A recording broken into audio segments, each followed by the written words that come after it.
বাংলার এই জমিনে আল্লাহর দ্বীন কায়েমে তরুণ নওজওয়ান যুবকদের ভূমিকা।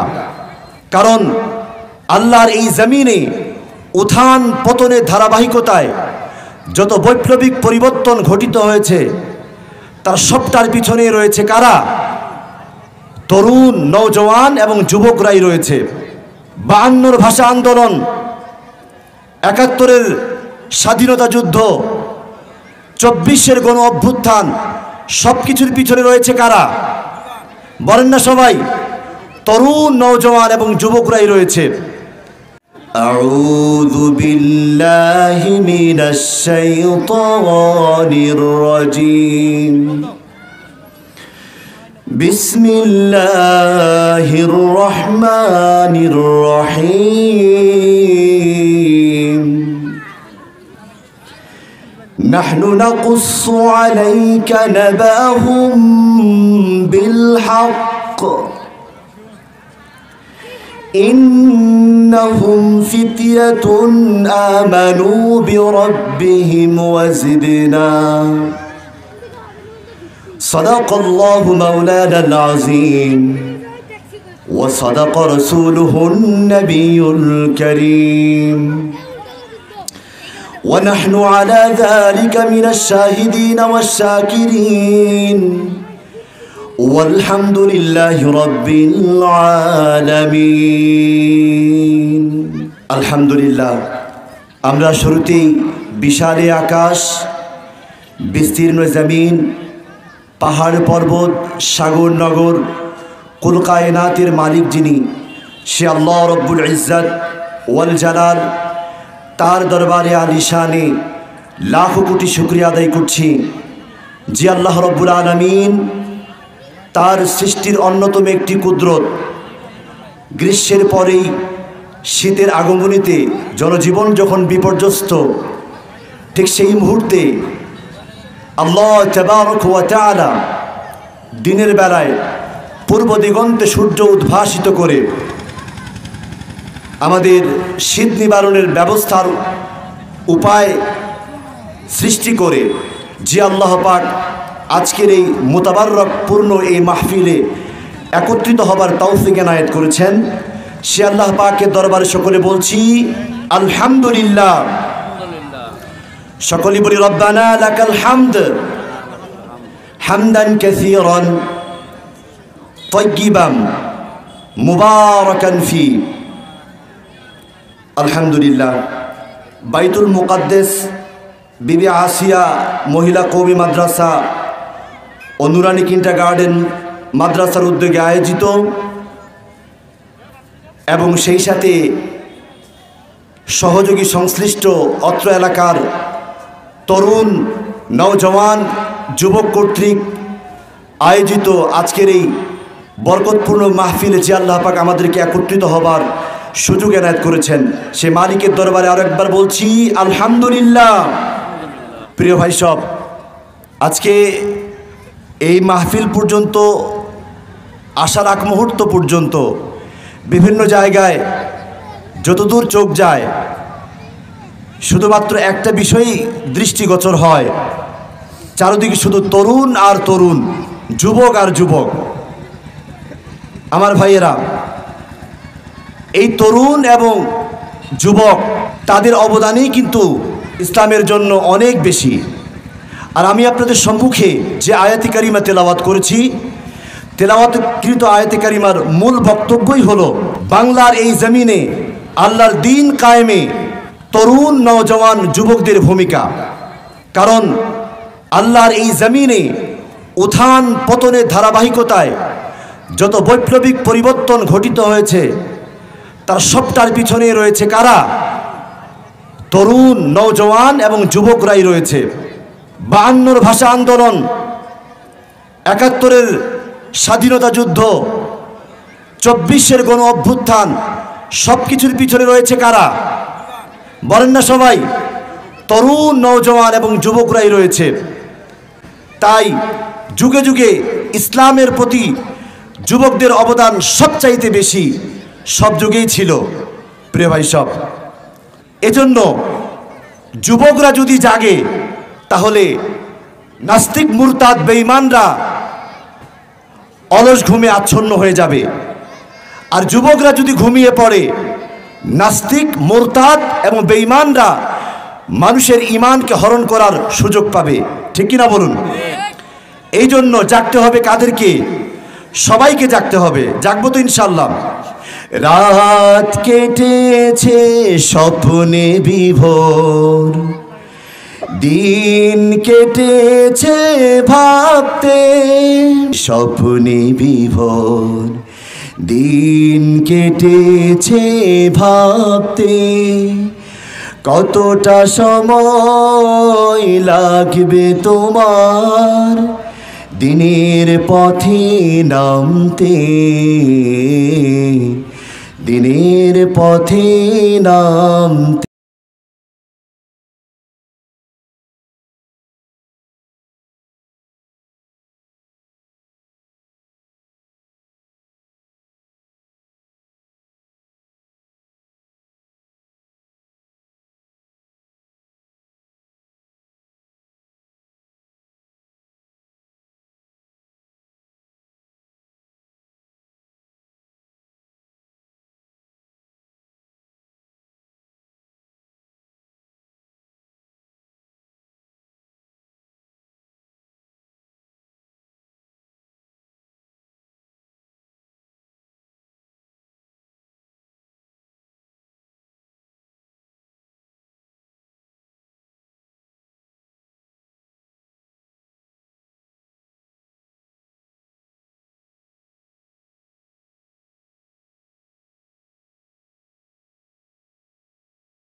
ভাই সব, ইসলামের ভিত্তি রচনায় আল্লাহ রাব্বুল আলামিন যুবকদের অবদান এতটাই কবুল করেছেন।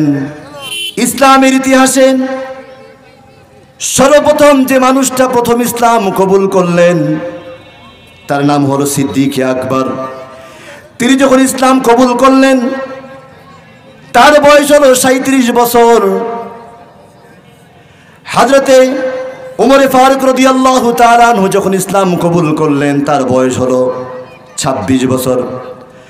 হযরতে আব্দুর রহমান ইবনে আউফ যখন ইসলাম কবুল করলেন তার বয়স হলো 17.5 বছর। হযরতে আলী কাররামাল্লাহু ওয়াজহা যখন ইসলাম কবুল করলেন তার বয়স হলো 8.5 বছর বয়স। তার মানে হলো সর্বপ্রথম রক্ত দিয়ে বয়স দিয়ে যারাই ইসলামকে সহযোগিতা করেছেন তারাই হলেন তরুণ, নওজওয়ান এবং যুবকরা। এই জন্য প্রিয় ভাই সব, আল্লাহর হাবিব জনাবে মুহাম্মাদুর রাসূলুল্লাহ সাল্লাল্লাহু আলাইহি ওয়াসাল্লাম যুবকদেরকে এত বেশি ভালোবেসেছেন। হাদিস শরীফ এসেছেন আল্লাহ নবী জনাবে মুহাম্মাদুর রাসূলুল্লাহ সাল্লাল্লাহু আলাইহি ওয়াসাল্লাম তিনি একদিন এক মাজমায় তিনি বক্তব্য পেশ করেছিলেন। রাসূল করিম সাল্লাল্লাহু আলাইহি ওয়াসাল্লাম দেখতে পেলেন হযরত জারির নামে এক সাহাবী জায়গা না পেয়ে মাহফিলের এক প্রান্তে দাঁড়িয়ে রয়েছেন। আল্লাহ নবী জনাবে মুহাম্মাদুর রাসূলুল্লাহ সাল্লাল্লাহু আলাইহি ওয়াসাল্লাম নিজের পবিত্র গায়ের চাদর নিক্ষেপ করলেন জারিরের প্রতি আর বললেন, হে জারির, তুমি দাঁড়িয়ে আছো কেন? তুমি আমার চাদরের উপর বসে পড়ো। আল্লাহ নবীর এই কথা শুনে জারির বলে উঠল, আকরামাকাল্লাহু কামা আকরামতানি ইয়া রাসূলুল্লাহ। হে আল্লাহর নবী, যেভাবে আপনি আমার সম্মানকে বাড়িয়ে দিয়েছেন, আল্লাহ রাব্বুল আলামিনও যেন আপনার সম্মান বাড়িয়ে দেন। তার মানে হলো, আপনার এই চাদরের উপর দুনিয়ার কোনো মানুষ বসতে পারে এরকম কোনো মানুষের কোনো যোগ্যতা নেই। ইয়া রাসূলুল্লাহ, আপনার কত ইজ্জত, আপনার কত সম্মান যে আপনি আমাকে সম্মানিত করেছেন। ইয়া রাসূলুল্লাহ, আপনার এই চাদরের উপর দুনিয়ার কোনো মানুষ বসতে পারে? প্রিয় ভাই সব, আল্লাহ নবী যুবকদেরকে ভালোবেসেছেন, মোহাব্বত করেছেন। প্রিয় ভাই সব, এই জন্য যুগে যুগে ইসলাম যেমন যুবকদেরকে ভালোবেসেছে, ঠিক তেমনিভাবে পরকালীন জীবনে আল্লাহ রাব্বুল আলামিন কাল ময়দানে মাহশারে যতগুলো মানুষ পরকালীন জীবনে আল্লাহ পাকের আরশের ছায়াতলে ছায়া পাবেন, তন্মধ্যে 7 প্রকার ব্যক্তি হলো অন্যতম। কয় প্রকার? এই 7 প্রকার ব্যক্তির মধ্যে অন্যতম একজন ব্যক্তি হলো রাজুলুন কলবুহু মুআল্লাকুম বিল মাসাজিদ ওয়া শাবুন নাশাই ফি ইবাদিল্লাহি তাআলা। ওই যুবক, যে যুবক নাকি নিজের যৌবনকালকে আল্লাহ রাব্বুল আলামিনের ইবাদাতের মধ্যে গুজরান করে, পরকালীন জীবনে যখন আল্লাহ রাব্বুল আলামিনের আরশের ছায়া ব্যতীত কোনো ছায়া থাকবে না, আল্লাহ রাব্বুল আলামিন তার আরশের ছায়া তলে যতগুলো মানুষকে ছায়ায় আশ্রিত করবেন, তন্মধ্যে অন্যতম একজন ব্যক্তি হলো ওয়াশাবুন নাশাই ফি ইবাদিল্লাহি তাআলা। ওই সমস্ত যুবক যারা নাকি যৌবনকালে সমস্ত গুনাহের উৎসকে লাথি মেরে যারা এক আল্লাহর ইবাদতের মধ্যে নিজেকে আত্মনিয়োগ করেছিল, সেই সমস্ত যুবকদের পরকালীন জীবনে জায়গা হবে কোথায়? বলেন না সবাই? আল্লাহ পাকের আরশের ছায়া তোলে কি হয়ে যাবে? ছায়া হয়ে যাবে। প্রিয় ভাই সব, এই জন্য যুবকদেরকে যেহেতু ইসলাম বেশি ভালোবেসেছেন, এই জন্য টার্গেটও হলো কি? যুবকদের প্রতি ইসলাম বিদ্বেষীদের বেশি। যুবকদের প্রতি ইসলাম বিদ্বেষীদের টার্গেট কম না বেশি? অনেক বেশি। যুবকরা যাতে ব্যর্থ হয়, যুবকরা যাতে তাদের মিশন পালনে ব্যর্থ হয়, এই জন্য নানান ষড়যন্ত্র যুবকদের উপর কি করা হচ্ছে? পরিচালনা করা হচ্ছে।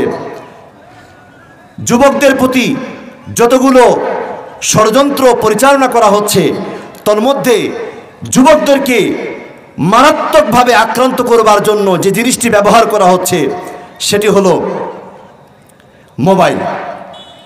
ঠিক কিনা? এই মোবাইলের প্রতি যুবকরা যাতে আসক্ত হয়ে আল্লাহর এই জমিনে আল্লাহ দ্বীন কায়েমের ক্ষেত্রে যুবকদের যে লক্ষ্য উদ্দেশ্য, এটা পূরণ করতে যাতে যুবকরা ব্যর্থ হয়, এই জন্য অত্যন্ত সুকৌশলে বাংলার এই জমিনে ডিশ অ্যান্টিনা অথবা বিভিন্ন রকমের যোগাযোগ মাধ্যমের মধ্য দিয়ে কি করা হচ্ছে? যুবকদেরকে অন্যদিকে তাদের চিন্তা চেতনাকে ডাইভার্ট করবার জন্য এক গভীর ষড়যন্ত্র জাল কি করা হয়েছে? বিছিয়ে দেওয়া হয়েছে। ঠিক না ভাই? এই যে ষড়যন্ত্র চলছে, এই যে একটা গভীর ষড়যন্ত্র চলছে, এই ষড়যন্ত্র কিন্তু এই ষড়যন্ত্রের মুলাকাত যুবকরা কিন্তু একদিনে কিন্তু করে নাই। এই পর্যন্ত আসতে যুবকদেরকে কিন্তু অনেক স্টেজ পাড়ি দিতে হয়েছে। আজকে বাংলার প্রত্যেকটি ঘরে এমন একটি বাচ্চা নাই যেই বাচ্চাকে খাওয়ার সময় যদি আপনি কার্টুনের প্রোগ্রামগুলো যদি আপনি ওপেন না করেন, আপনি এক লোকমা খানাও খাওয়াইতে পারবেন না। ঠিক কিনা? এটা আমাদের বাবা মায়ের একটা কি দুশ্চিন্তা। তাদের বক্তব্য হচ্ছে তারা সন্তানকে ততক্ষণ পর্যন্ত খানা দিতে পারছেন না যতক্ষণ পর্যন্ত তার সামনে গেমস বা যে কোনো প্রোগ্রাম চালু না করা হচ্ছে। ঠিক কিনা ভাই? প্রিয় ভাই সব, আপনি আপনার সন্তানের চরিত্র হরণের মূলে আপনি মূল কারণ আপনি। কারণ কে বলেছে? আপনি যদি আপনার সন্তানকে যদি আপনি প্রোগ্রাম যদি ওপেন না করে, কে বলেছে আপনার সন্তান খাবে না? অবশ্যই খাবে। সে না খেয়ে কতক্ষণ থাকবে? অবশ্যই খাবে। কারণ এই মোবাইলটাই হচ্ছে কি সকল চরিত্র ধ্বংসের মূল কারণ। এই জন্য যে কোনো মূল্যেই হোক যুবক যুবতী এবং উঠতি বয়সী ছেলে যারা রয়েছে তাদেরকে এর থেকে আমরা বিরত রাখবো তো ইনশাআল্লাহ, অবশ্যই। প্রিয় ভাই সব, এরপরে হলো আল্লাহর এই জমিনে, বাংলার এই জমিনে তরুণ নওজওয়ান যুবকরা যেন আল্লাহর এই জমিনে ইসলামী হুকুমত যেন কায়েম না করতে পারে, এজন্য দেশীয় এবং বিদেশি সকল প্রকার ষড়যন্ত্র অব্যাহত রয়েছে। ওপারের দাদারা, ওপারের রামবাম দাদারা বিভিন্ন উপায়ে, বিভিন্ন ষড়যন্ত্রের ধারাবাহিকতায় ওপার থেকে এপারে যা তারা কি করছে আমাদের কাছে পৌঁছে দিচ্ছে কি ভালো ভালো জিনিস নাকি সব খারাপ জিনিস। ইয়াবা রহমতুল্লাহ আলাই, গাঁজা রহমতুল্লাহ আলাই, কি যত রকমের বাজে বাজে জিনিস রয়েছে আমাদের চরিত্র নষ্ট করবার, আমাদের মস্তিষ্ক বিকৃত করবার সকল প্রকার মাদক, সকল প্রকার বোতল। আপনাদের এই পাশে কি বর্ডার আছে কি না?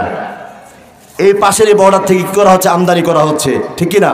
অথচ এই মাদক এবং এই মদেই হচ্ছে কি সকল গুনাহের উৎস। আল খামরু জাম্মাউল ইসম, এই মদ, এই মাদক হলো কি সকল প্রকার গুনাহের উৎস। কারণ দেখুন, মাদকই যে সকল প্রকার গুনাহের উৎস তার একটা দৃষ্টান্ত দিব। কোরআনে কারিমে আল্লাহ রাব্বুল আলামিন বলছেন, ওয়ামা উনজিলা আলাল মালাকাইনি বিবাবিল হারুত ওয়া মারুত। আমার ভাইয়েরা, কোরআনে কারিমে সূরাতুল বাকারা এর এই আয়াত অবতীর্ণ হওয়ার কারণটাই হলো এই, আল্লাহ রাব্বুল আলামিনের সামনে ফেরেশতারা একদিন বলাবলি করতে শুরু করলেন, আয় রাব্বুল আলামিন, আমাদের জানতে ইচ্ছে করে অসংখ্য সৃষ্টির ভিতরে মানুষ কি কিভাবে আশরাফুল মাখলুকাত হয়, অথচ আমরা দেখতে পাচ্ছি মানুষ হলো সৃষ্টির চাইতে সবচাইতে নিকৃষ্টতম একটি জাতি। তার কারণটাই হলো তারা দুনিয়ার ভিতরে গিয়ে বিপর্যয় সৃষ্টি করছে, সন্ত্রাসী কর্মকাণ্ড পরিচালনা করছে, রক্তপাত প্রবাহিত করছে। কেমনে মানুষ আশরাফুল মাখলুকাত হয়? আল্লাহ রাব্বুল আলামিন বললেন, ও আমার ফেরেশতারা, তোমরা কি আমার সঙ্গে চ্যালেঞ্জ করছো নাকি? ফেরেশতারা বললেন, আয় আল্লাহ রাব্বুল আলামিন, আমাদের এই দুঃসাহস নেই আপনার সাথে চ্যালেঞ্জ ছুড়ে দেওয়ার,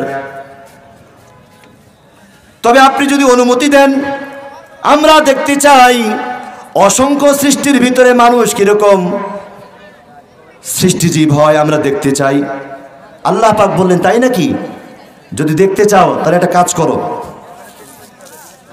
তোমাদের ভিতর থেকে 2 জন ফেরেশতাকে নির্বাচন করো। 2 জন ফেরেশতাকে নির্বাচন করবে, আর তার ভিতরে আমি যাবতীয় মানুষের ফিতরাত টেন্ডেন্সি আমি ঢুকিয়ে দিব। গুনাহের প্রতি আসক্তি, খারাপ কাজের প্রতি আসক্তি, সব কিছুর ফিতরাত তার ভিতরে আমি ঢুকিয়ে দিয়ে আমি দুনিয়াতে পাঠিয়ে দিব। এরকম তোমাদের মধ্য থেকে 2 জন ফেরেশতাকে নির্বাচন করো। আল্লাহ রাব্বুল আলামিনের কথা মতো তারা কি করলেন? 2 জন ফেরেশতাকে নির্বাচন করলেন। আল্লাহ রাব্বুল আলামিন তাদের কি করলেন? তাদেরকে মানুষের আকৃতি দিয়ে তাদেরকে পৃথিবীতে পাঠালেন। আর এই 2 ফেরেশতার নাম কি? হারুত এবং মারুত। পাঠালেন কোথায়? ইরাকের বাবেল শহরে। আল্লাহ রাব্বুল আলামিন বলছেন, ওয়ামা উনজিলা আলাল মালাকাইনি বিবাবিল হারুত ওয়া মারুত। আমি আল্লাহ রাব্বুল আলামিন হারুত এবং মারুত নামক 2 জন ফেরেশতাকে ইরাকের বাবেল শহরে পাঠালাম। তার কারণ অনেকগুলো কারণের মধ্য থেকে অন্যতম একটি কারণ হলো এই, তারা পৃথিবীতে আসবে, এসে মানুষকে পরীক্ষা করবে। পরীক্ষার বিষয়বস্তু হলো এই, আল্লাহ রাব্বুল আলামিন বললেন, ও হারুত এবং মারুত, দুনিয়ায় যাওয়ার পর তিনটা কাজ তোমরা করতে পারবে না। এক হলো জেনা ব্যভিচার করতে পারবে না, 2 নম্বরে হলো খুন খারাপি করতে পারবে না, 3 নম্বরে হলো মদ্যপান করতে পারবে না। তারা বলেন অ্যাকসেপ্ট ইজ। আল্লাহ রাব্বুল আলামিনের উপর আমরা স্বীকারোক্তি দিচ্ছি। তারা দুইজনে পৃথিবীতে আসলেন। পৃথিবীতে আসার পরেই ইরাকের বাবেল শহরে জোহরা নামক এক সুন্দরী, এক ছলনাময়ী রমণীর প্রেমের ফাঁদে পড়ে গেল। প্রেমের ফাঁদে পড়ে যাওয়ার পর হারুত এবং মারুত নামক ওই দুইজন ফেরেশতা, মানুষরূপী ওই দুই ফেরেশতা বলল, আমরা তোমাকে উপভোগ করতে চাই। জোহরা নামক ওই ছলনাময়ী রমণী বললেন, খবরদার খবরদার, তোমরা দুজন আমাকে এমনি এমনি উপভোগ করতে পারবে না। যদি ভোগ করতে চাও তাহলে 1 নম্বর কন্ডিশন হলো ওই যে দেখা যায় এক বালক, ওই বালককে হত্যা করো। হারুত মারুত বললেন, অসম্ভব, এটা আল্লাহ পাকের পক্ষ থেকে নিষেধ। তো জোহরাও বললেন, তাহলে আমার পক্ষ থেকেও কি নিষেধ। এরপরে 2 নম্বর কন্ডিশন দেওয়া হলো, তাহলে তোমরা দুইজন যদি আমাকে ভোগ করতে চাও, 2 নম্বর কন্ডিশন হলো এক আল্লাহর তাওহীদকে, এক আল্লাহর একত্ববাদকে অস্বীকার করতে হবে। হারুত এবং মারুত নামক 2 ফেরেশতাও কি করলেন, এটাও প্রত্যাখ্যান করলেন আর বললেন যে এটা অসম্ভব, এটা আমরা পারবো না। জোহরা নামক এই ছলনাময়ী রমণীও বলল, তাহলে আমাকে পাওয়া তোমাদের অসম্ভব। এরপরে সর্বশেষ জোহরা নামক এই সুন্দরী ছলনাময়ী এই রমণী বললেন, যদি সত্যি সত্যি এবার যদি তোমরা আমাকে পেতে চাও, তাহলে তোমাদের জন্য সর্বশেষ একটাই মাত্র অপশন, সেটা হলো এই মদ পান করতে হবে। কি করতে হবে বলেন না সবাই? চেনেন না আপনারা মদ কি? এটা গায়ে মাখে নাকি কি করে? খায়। এটা খাইলে কি হয়?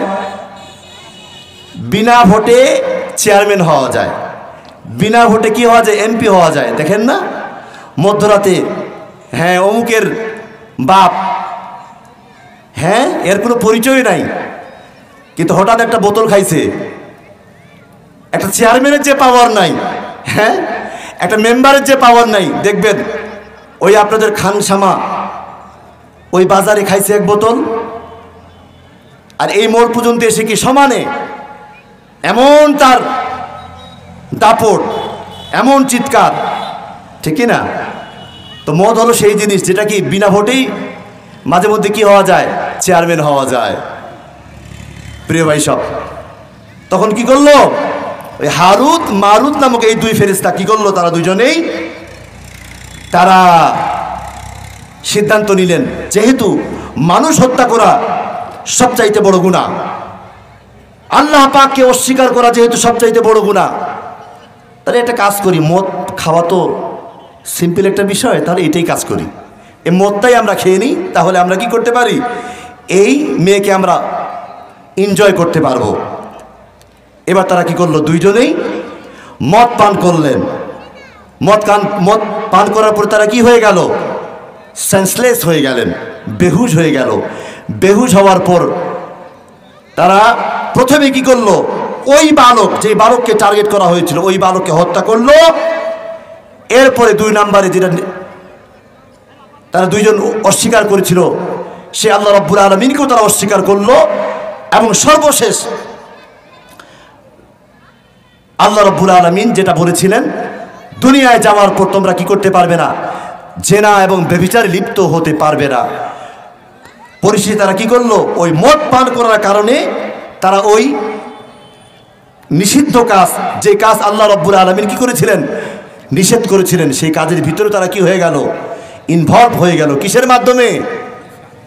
নেশার মাধ্যমে, নেশার মাধ্যমে। প্রিয় ভাই সব, এই জন্য আসুন, আর কত খাবেন লাল পানি? যুবক, তোমার কি ভয় লাগে না? ও যুবক, তোমার মতো আজ অনেক যুবক আজ রাতের বিছানায় শুয়েছে, ভালো মানুষ, কিন্তু সকাল হওয়ার সাথে সাথেই চোখ আর খুলে নাই। বাবা আপনি ভালো বলতে পারবেন, গণেশতলায় মক্কা ট্রান্সপোর্টের মালিকের ছেলে রাত্রিবেলায় ঘুমিয়ে পড়েছে, সকাল হয়ে যায় কিন্তু দরজা আর খোলে না। পানি খেয়ে কি হয়েছে, দুনিয়ার জগৎ থেকে বিদায় হয়ে গিয়েছে। যুবক তোমাকে আজ জাগতে হবে। যুবক যদি আজ জাগে, ইসলাম বিদ্বেষী নাস্তিক মুরতাদ বেঈমানরা তারা ঘুমিয়ে পড়বে। যুবক জাগলে এ দেশ থেকে, এ সমাজ থেকে ইসলাম বিদ্বেষী অপশক্তি তারা কি হয়ে যাবে, দূর হয়ে যাবে। এজন্য আমরা জাগবো তো ইনশাআল্লাহ। এই যুবকরা জাগবে কি এমনি এমনি? এই যুবকদেরকে জাগাবে কারা? অভিভাবকরা জাগাবে। প্রিয় ভাই সব, এই জন্য বিশ্বাস করুন, আল্লাহর এই জমিনে যদি ইসলাম যদি কায়েম না হয়, আল্লাহর এই জমিনে যদি ইসলাম যদি কায়েম না হয়, 24-এর গণ অভ্যুত্থানের আগে আপনারা যেরকম ছিলেন এর চাইতো আরো মারাত্মক কি হবেন, মারাত্মক এক হুমকির মধ্যে পড়ে যাবেন, মারাত্মক এক বিপর্যয়ের মধ্যে পড়ে যাবেন। এই জন্য ইসলাম কায়েম করতে হবে। আল্লাহর এই জমিনে সর্বত্রই ইসলামী হুকুমত কায়েম করতে হবে। ইসলামী হুকুমত কায়েম হলে কি হবে? মানুষের দুঃখ দুর্দশা সব কি হবে, দূর হবে। হবে তো ইনশাআল্লাহ। কোন একদিন এদেশের আকাশে কালিমার পতাকা দুলবে, সেদিন সবাই খোদাই বিধান পেয়ে দুঃখ বেদনা ভুলবে। কোন একদিন সেদিন আর রবে না হাহাকার, অন্যায় জুলুম অবিচার, থাকবে না অনাচার দুর্নীতি কদাচার, থাকবে না অনাচার দুর্নীতি কদাচার, সকলে শান্তিতে থাকবে। সেদিন সবাই খোদাই বিধান পেয়ে দুঃখ বেদনা ভুলবে। কোন একদিন। আসসালামু আলাইকুম ওয়া রাহমাতুল্লাহি ওয়া বারাকাতুহু।